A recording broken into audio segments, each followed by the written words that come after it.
Hello friends, তো সকলকে জানাই মেরি ক্রিসমাস।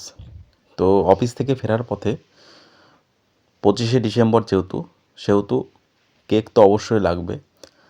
তো সেই জন্য মিও আমরে যে ব্র্যান্ডেড কেকের দোকান তোমরা সবাই জানো, তো সেখান থেকে একটা কেক কিনলাম যার দাম ছিল 190 টাকা।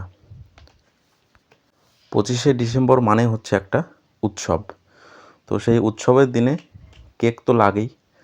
তো এই সময়টায় যে সমস্ত কেকগুলো পাওয়া যায় সেটা অন্য সময় পাওয়া গেলেও এই সময় খাওয়ার মজাটা কিন্তু সম্পূর্ণ আলাদা।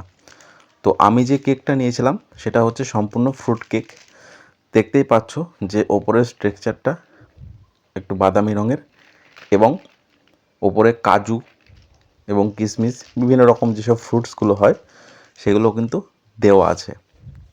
ক্রিসমাস মানেই হলো পরিবারের সাথে আনন্দ ভাগ করে নেওয়া। তো চলুন কেকটা এবার কেটে দেখা যাক এবং খেয়ে দেখা যাক কেকটা আসলে ভালো নাকি খারাপ। কেকটা যখন কাটছিলাম তখনই কিন্তু বোঝা যাচ্ছিল কেকটার সফটনেস কতটা সফট। কেকটা তখনই কিন্তু বোঝা যাচ্ছিল। কেক কাটা হয়ে গেছে, দেখতেই পাচ্ছ যে কেকটা কতটা সুন্দর সফট